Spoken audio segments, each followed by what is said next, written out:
만성염증이 있으면 증상이 생길 것 같죠. 근데 의사들도 잘 몰라요. 뇌졸중은 경고하고 나타나는 경우가 거의 없어서 그냥 망가진 상태로 나타나게 되거든요. 그래서 이라는 지표는 만성염증의 굉장히 중요한 지표다라고 거의 광범위하게 인정받고 있어요. 저 검사했더니 0.3 나오던데요. 맞습니다. 전 세계가 전부 다 만성염증의 시대로 간 거예요. 이건 드시면 그래도 만성염증을 잡는 데 도움이 된다. 대부분 어떤 유튜브에서 별로 나오지 않았는데 제가 얘기 드리고 싶은 건 여러분 안녕하십니까. 책이 삶이 되고 삶이 책이 되는 시간 책과 삶, 책과 사람의 김재원입니다. 염증 때문에 우리는 때론 아프곤 합니다.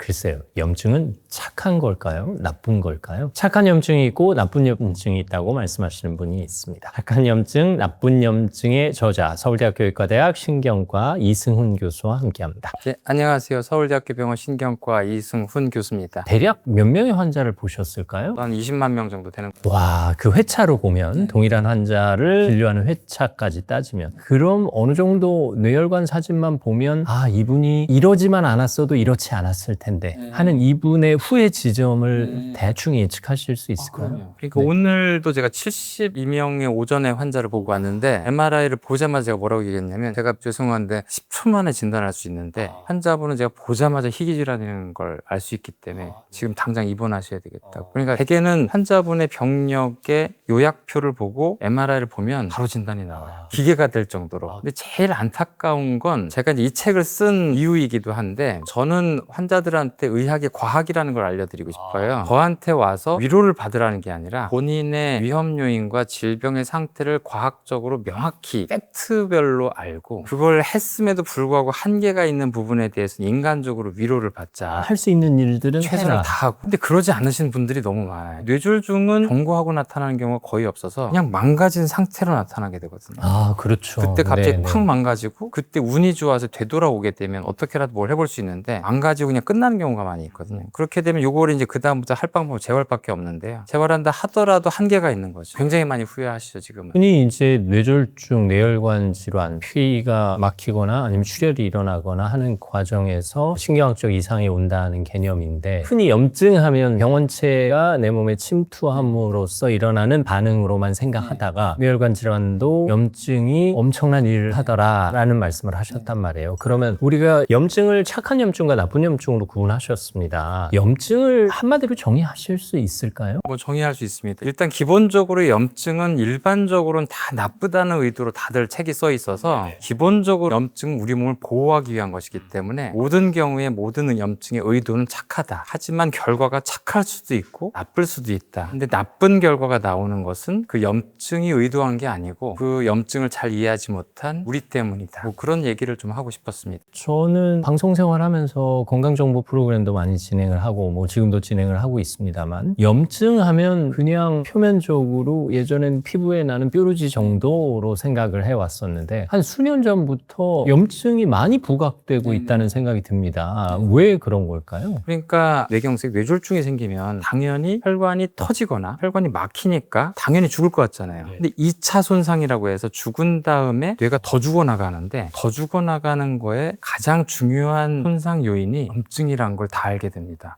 2000년대 초반에. 이 염증이 중요한 뇌세포를 죽게 하는 요인이라면 억제시켜야 되지 않나 하면서 이 염증에 대한 연구가 굉장히 활발해지고 그래서 기본적으로는 이 염증을 나쁘다라고 정의하기 시작을 한 거죠. 2000년대 초반부터. 그래서 염증의 나쁜 점이 굉장히 부각되기 시작을 한 거죠. 근데 저는 좀 염증을 포커스로 한 신약을 만든 거예요. 그러다 보니까 염증을 다른 사람보다 좀 깊이 있게 이해를 했다고 생각을 하다 보니까 이렇게 광범위하게 염증을 부정적으로 묘사하는 게 도저히 말이 안 된다고 생각했거든요. 그래서 염증을 잘 이해해야만 일반인들이 염증의 좋은 점을 이해하고 만성염증의 나쁜 점이 염증 때문이 아니라 내가 유도한 잘못된 습관 때문이라는 걸 이해하면서 슬기롭게 자기의 삶을 조절할 수 있을 거라는 생각으로 이 책을 쓰게 됐습니다. 만성염증이라는 건 어떤 개념으로 설명을 그러니까 해야 될까요? 일단 균이 들어왔는데 만성이 되는 경우도 있습니다. 대표적으로 결핵. 아, 그렇죠. 그러니까 균이 만성이 되는 경우는 진짜 스마트한 균이에요. 들어왔는데 우리 몸이 잘 모르는 거예요. 잠복결핵 같은 경우는 균이 들어왔는데 우리 몸한테 안 들켰어. 진짜 소리 없이 들어와서 그러고 있다가 우리 몸의 면역력이 낮아질 때를 기다리고 있습니다. 낮아지면 여기 다 먹어야지 라고 생각하는 거죠. 그래서 실제 잠복결핵은 가만히 있다 이분이 나이가 들거나 그럴 때 갑자기 결이 확 번져요. 위험해지는 순간. 네. 그리고 또 대상포진 같은 경우라든지 그다음에 요 입술 주위에 이렇게 막 포진 생기는 거 헤르페스라고 얘기하는 거 이런 거 대부분 다 바이러스가 몸에서 살고 있는 거. 살고 있다가 우리가 되게 이제 이걸 재활성화라고 하는데 외부에서 바이러스가 들어오는 게 아니라 본인의 신경절 안에 바이러스가 살고 있어요. 안 들키고. 그러다가 이분이 면역력이 떨어졌네. 이분이 스트레스를 많이 받고 일을 너무 많이 하네. 드디어 내 감시가 떨어졌다 하면 스르륵 튀어나와서 확 일으켜요. 면역이 더 떨어졌네. 그럼 뇌염을 일으켜. 그래서 드디어 이분을 죽이게 할 수 있어요. 그러니까 사실 이게 만성 감염을 일으키는 이런 균들은 생명과 관련된 굉장히 스마트한 균들을 말하는 거고요. 근데 이제 내인성인데 급성이다. 이게 대표적으로 아까 말씀드린 뇌졸중을 생각하시면 됩니다. 이런 경우는 나쁠 수 있습니다. 아니 이건 외부에서 균이 들어온 것도 아닌데 왜 이렇게 우리 몸을 공격해? 그래서 이 부분에 대해서는 너무 과하지 않게 하라고 우리가 좀 약을 좀 개발해야 될 가능성이 있습니다. 그러니까 마지막으로 사실 이 책의 주제이고 대부분의 사람들이 염증이라고 얘기하는 건 내인성인데 만성을 말하는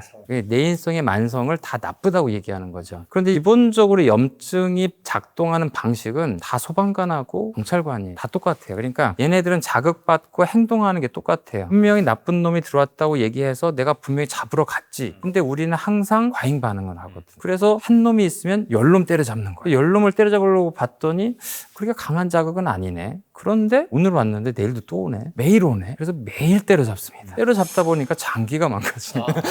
이거를 5년, 10년 망가뜨리고 있는 거죠. 근데 이걸 면역 반응이 지치질 않아요. 면역 반응은 지친다는 건 사실 뭐 에이즈 걸리지 않고서야 사람의 작동 방식이기 때문에 지칠 수가 없는 거거든요. 그러니까 제가 어떻게 표현했냐면 뭐 면역을 이긴다. 면역으로부터 독립한다. 그건 되게 잘못된 표현이다. 염증을 이길 생각을 하지 말고 소통을 해야 된다.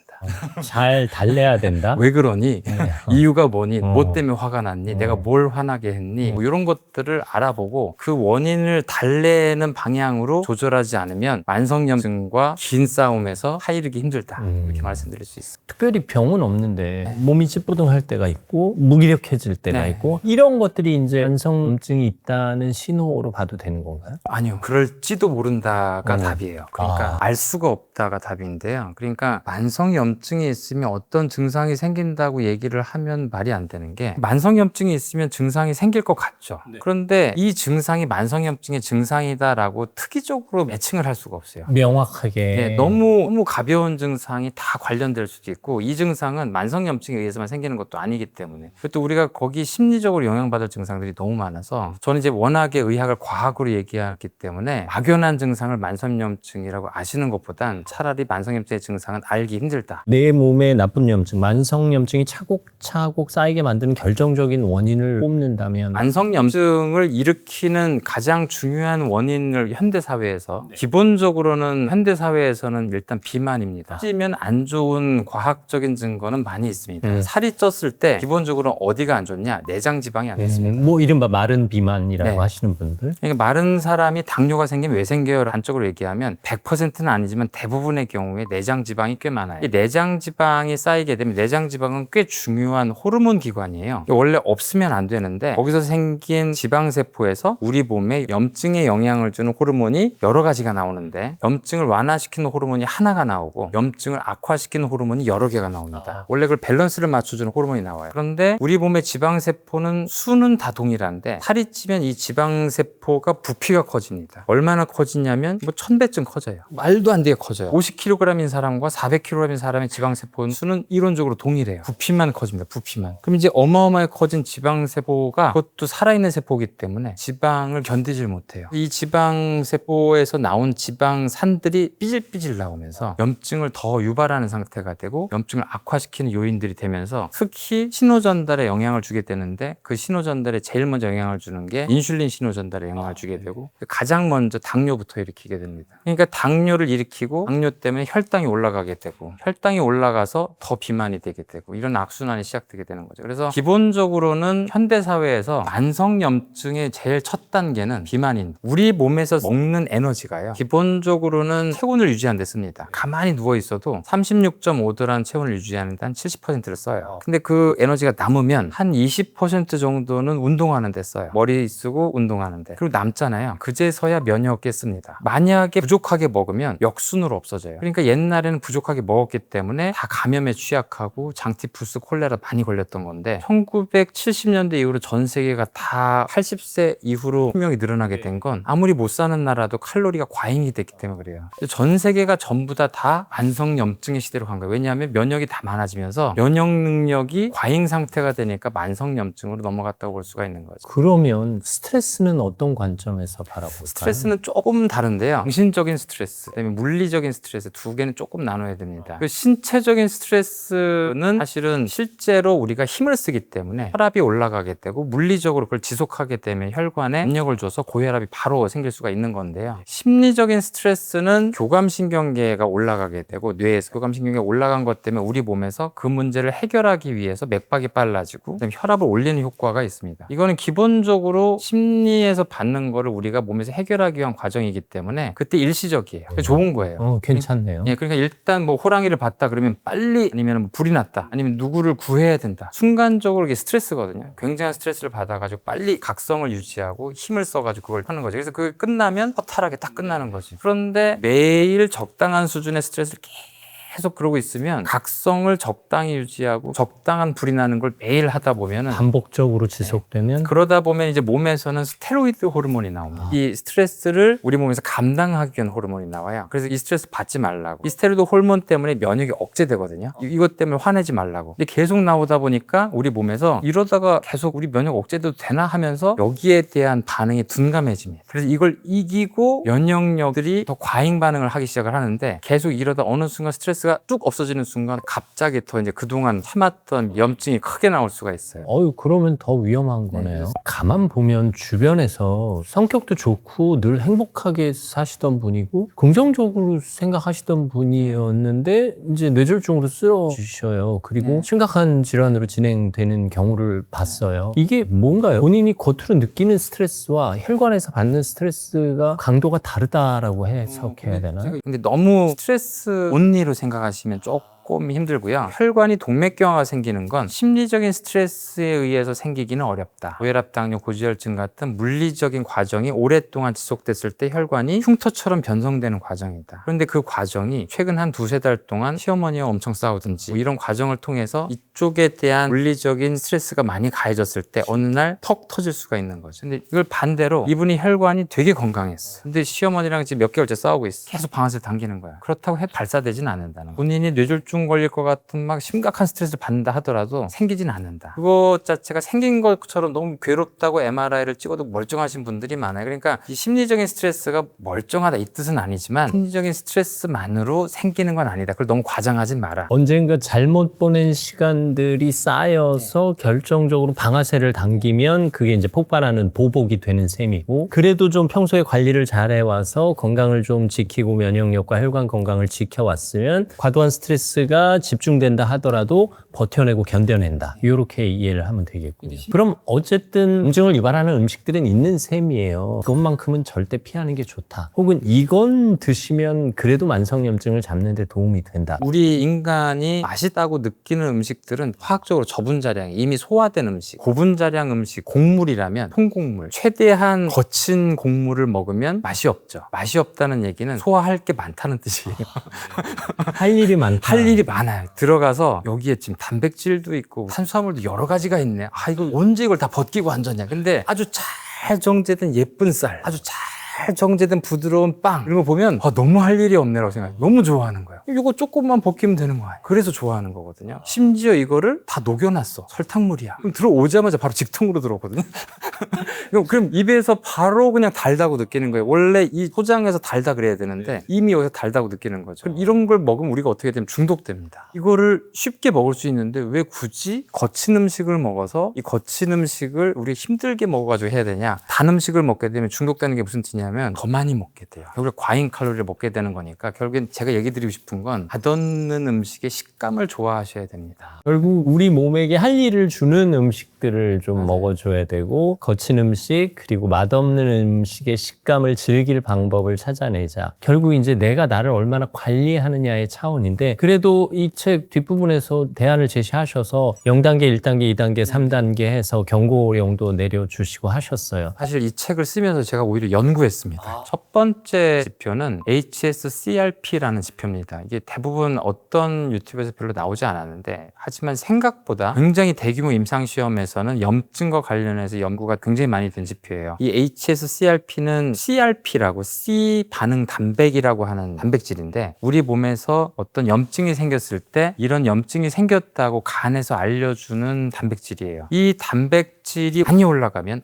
외부에서 균이 들어왔다라고 우리가 병원에서 모든 전 세계 병원에서 쓰는 혈액 지표입니다. 그래서 이 HSCRP라는 지표는 의학적으로는 만성염증에 굉장히 중요한 지표다라고 거의 광범위하게 인정받고 있어요. 그게 어느 정도냐? 보통 우리나라 지표가 다른 나라하고 지표가 좀 다르니까 만약에 해외에서 이 방송을 보고 계시면 미국에서 이 검사를 하면 우리나라하고 10배가 다릅니다. 10배. 단위가 틀려서. 그래서 우리나라에서는 이 지표가 0.2 이하가 정상이고 0.2 이상 나오면 내가 만성염증이 있구나. 저 검사했더니 0.3 나오던데요. 맞아요. 살찌셨나? 당뇨 있으신가? 그거 보통 나오는 지표 아닙니다. 사실 일반 건강검진표에서는 안 해주시니까 네. 이제 동네 병원에 주치의가 있으신 분은 혈액 검사할 때 근데 의사들도 잘 몰라요. 그래요. 그래서 이거를 얘기를 할까 말까 했는데 제가 이거를 너무 떠들고 다니면 이제 이걸 처음 얘기하는 사람으로서 너무 퍼질까 보다 약간 걱정이긴 한데 그래도 이건 사실 의학적인 팩트니까 일단 조금 얘기하고는 있습니다. 두 번째로는 당화혈색소. 당화혈색소는 6.0% 이상 나오면 보통 당뇨의 전 단계, 6.5%는 당뇨 이렇게 얘기하는데 당뇨가 워낙 기만, 그다음에 만성염증과 연관된 지표다 보니까 본인이 그게 아니라 하더라도 당화혈색소가 한 6.0을 넘어가게 되면 굉장히 중요하게 생각하셔야 돼요. 그리고 세 번째가 이제 허리둘레를 재봐서 내장 지방을 측정하면 제일 좋은데 측정할 방법이 없어요. 의학적으로 정확하게. 그래서 이제 그냥 허리둘레를 잽니다. 배꼽 벽을 재서 남자 95cm, 여자 85cm를 넘어가면 이 배가 다른 걸로도 커지긴 하지만 내장 지방 때문에 커진다고 많이 생각을 해서 내장 지방의 사이즈라고 생각을 합니다. 그걸로. 마지막으로는 혈압 130에 85를 넘을 때 하나도 안 넘은 사람을 0단계, 하나라도 넘은 사람을 1단계, 2단계는 이 지표와 무관하게 뭐 경동맥에서 동맥경화가 나왔다. 아니면은 내시경을 했더니 전암성 병변이 나왔다. 뭐 용종이 나왔다. 그러니까 사실 이 책에 쓴 가장 중요한 타겟은 요 4가지 검사를 해서 만약에 이 책 때문에 HSCRP와 당화혈색소가 뭔지 아시게 된 분이라면 1년에 한 번씩 그 검사를 해봐서 관리만 하셔도 2단계로 넘어가게 될 가능성을 많이 줄이게 될 거라는 거죠. 이제 운동 얘기만 하고 좀 마무리를 할까 하는데요. 사실 요새 고강도 무산소 운동이 좋다 뭐 이런 얘기도 있고 염증을 잡으려면 뭐 무산소 운동을 해야 된다 뭐 이런 얘기도 있어서요. 그냥 운동만 딱 놓고 보면 무조건 좋죠. 무조건 해야 되는 겁니다. 운동이라는 거의 원리를 생각하면 운동이 어떤 상태건 혈관과 근육에 죽지 않을 정도의 강도의 스트레스를 주는 거거든요. 건강한 사망을 유도해서 세포로 하여금 건강하게 재생되거나 더 두껍게 재생되거나 해가지고 근육세포나 혈관세포를 건강한 상태로 가게 만드는 것이 목적입니다. 그래서 혈액순환도 좋아지게 하고 그게 목적이라서 기본적으로는 그게 맞는데 사람이 운동을 하는 상황에서 뇌에서는 운동에 대한 후련한 효과 때문에 운동 중독이 될 수가 있어요. 그러다 보면은 이 강도를 넘을 수가 있습니다. 이 선을 넘느냐 안 넘느냐는 사실 인간이 그렇게 아주 똑똑한 게 아니라서 정확하게 알 수 있는 게 아니고 첫 번째 본인의 운동 강도의 선을 정확하게 알기 힘들다. 두 번째는 운동이 좋다고 하는 개념은 전반적으로 얘기한 거지 본인의 운동 능력, 나이, 할 수 있는 운동 신체 상태에 따라서 다 달라질 수 있는 건데 그거를 일괄적으로 얘기하면 안 된다. 제일 중요한 변수는 나이인데 나이를 생각하지 않고 똑같은 운동을 강요하면 안 된다. 그래서 의사 입장에서는 모든 사람들한테 보편적으로 얘기할 수 있는 운동을 권고할 수밖에 없습니다. 그게 이제 유산소 운동이고 무산소 운동은 강요를 할 수가 없어요. 그래서 무산소 운동은 대부분의 사람들한테 좋은데 안 좋은 사람도 일부 있기 때문에 우리가 저희들이 이제 권고는 하지 않고 기본적으로는 유산소 운동을 매일 하루에 7,000보 이상은 할 수 있을 정도는 해달라. 그 정도 하면 괜찮냐?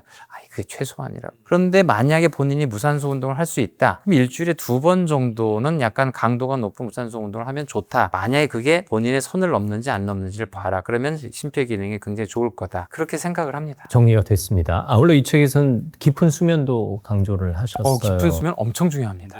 수면은 사실은 또 한 10년 전부터 의학적으로 굉장히 중요한 꼭지가 나온 게 글림프 시스템이라는 게 알려지게 됐거든요. 그게 어떤 시스템이냐면 우리가 잠자는 시간이 아깝다라고 얘기했었는데 아까운 게 아니라 우리가 자는 동안에 이 방을 뇌라고 생각하면 갑자기 청소하는 아줌마가 들어와서 여기를 쫙 청소하고 가시는 거예요. 근데 그분은 우리가 가만히 잘 때만 들어와요. 만약에 활동하고 있으면 죄송합니다 하고 나가시는 거야. 조용히 가만히 있을 때만 들어와. 활동하면 절대 안 들어와. 그러니까 이 수면이 1, 2, 3, 4단계가 있는데 3, 4단계에만 글림프 시스템 문이 열립니다. 근데 우리가 피곤해서 1, 2단계에서 끝나고 다시 깨고 1, 2단계에서 자고 이렇게 하면 안 열려요. 근데 이 상황에서 청소를 하는 게 뭘 청소하냐면 낮 동안에 ATP, 에너지를 써서 남은 쓰레기 중에 제일 중요한 아데노신, 그다음에 우리가 치매의 원인이 되는 아밀로이드 찌꺼기들, 얘네들이 수년간 남게 되면 치매의 원인이 된다라고 생각하는 거죠. 그러니까 치매는 근본적으로 신경과 의사 입장에서는 거의 모든 사람이 걸린다고 생각을 하거든요. 이건 어쩔 수 없는 거다. 이건 뭐 뇌에 모든 아밀로이드 노폐물이 쌓이는 건 아밀로이드란 건 단백질 찌꺼기이기 때문에 누구나 생길 수밖에 없다고 생각을 하는데 그럼 누가 제일 안 걸리느냐? 잘 치운 사람. 암이 안 걸리는 사람도 암세포는 누구나 생기는데 그걸 잘 먹은 대식세포를 가진 면역력이 좋은 사람이었거든요. 잘 청소하는 사람. 그럼 청소를 언제 하는데? 푹 잔 사람. 그러니까 잘 자는 게 엄청나게 중요하다. 우리 나이 또래는 새벽 3, 4시에 화장실 한번 가기 전에 오히려 깊은 잠을 제대로 잘 수 있는 화장실 가는 순간 깨지는 거죠. 네. 청소 아줌마 들어왔다가 나가시는 거죠. 네. 결국 깊은 잠을 자기 위해서는 자리에 들기 전 2시간 동안은 스마트폰도 하지 말고 술도 마시지 말아라. 이 말씀을 하세요. 술을 좋아하는 이유가 알코올이 기본적으로 뇌 기능을 억제하는 효과가 있거든요. 그래서 그 억제하는 효과를 이용해서 수면을 유도하시는 거예요. 그래서 나는 잠을 잘 들기 힘들기 때문에 건강하게 자긴 힘드니까 일단 의식을 잃고 싶다. 의식을 잃고 나면 그 다음부터 이 술 때문에 건강한 수면이 아니라 얕은 수면으로 들어가요. 그러면 의미가 없네요, 또. 상당히 의미가 없죠. 본인은 그냥 그 시간 동안을 수면을 했다고만 생각하시는 거예요. 또 잠자리에 들기 전까지 스마트폰 안 놓으시는 분들도 있고 심지어 침대에 누워서도 보다 이 잠드시는 분들. 빗자극은 수면 주기에 굉장히 중요한 역할을 하거든요. 그러니까 잠을 잘 때는 사실은 기본적으로 모든 빗자극을 끊는 게 가장 중요한 자극이 되고요. 사실 멜라토닌이라고 하는 성분은 우리가 잠을 잘 때 우리 뇌에서 올라가는 호르몬 같은 거라서 만약에 여러분들이 약을 먹어서라도 좀 자야 되겠다 하면 멜라토닌이 가장 좋은 약 성분이 됩니다. 그거는 수면제가 아니고 우리들한테 지금 잘 시간이다 알려주는 뭐 알람 같은 거예요. 그래서 이제 다른 약을 먹는 것보다 술 먹는 것보다 차라리 멜라토닌으로 드셔서 잘 시간이라는 거를 자꾸 이제 훈련을 하시는 게 제일 잘못 드시는 분이 저는 멜라토닌 너무 약해서 효과가 없던데요 그러는데 효과가 약합니다. 왜냐하면 이게 수면제가 아니거든요. 그러니까 한 달을 훈련하시라니. 그러다 보면은 들어요. 계속 먹다 보면. 그 멜라토닌에 적응을 하시라는 거지. 매일 동일한 시간에 멜라토닌을 먹어서 자기 몸으로 하여금 이 시간이 자는 시간이다라는 걸 알려주라는 거예요. 그러니까 자야지라는 불안한 생각 때문에 계속 잠하고 싸우고 결국 낮에 졸릴 때 졸고 뭐 이러시는 거예요. 이렇게 하지 마시고 차라리 밤새고 나면 진짜 푹 자게 되거든요. 이러면서 내가 사실은 잠을 자는 사람이었구나라는 실감을 해보시고 본인이 이제 이런 멜라토닌 같은 건강한 수면 유도제를 먹으면서 본인의 이제 수면 습관을 다시 찾아가 보는 게 좋을 거다. 저는 그렇게 찾았습니다. 염증이 이야기를 듣고 염증이 보내는 경고, 우리 몸이 보내는 신호를 잘 알아차릴 수 있는 게 내 건강을 지키는 지혜가 아닐까 생각합니다. 많이 배웠습니다. 진심으로 감사합니다. 서울대학교 의과대학 신경과의 이승훈 교수와 함께했습니다. 오늘 말씀 감사합니다. 염증에 대해서 배워봤습니다. 이제 저는 감기 걸렸을 때 약을 먹어야 할지 안 먹어야 할지를 좀 신중하게 고민하고 판단하기로 했습니다. 오늘도 함께해 주셔서 감사합니다. 책과 삶 다음 시간에도 여러분 곁에 있겠습니다. 고맙습니다.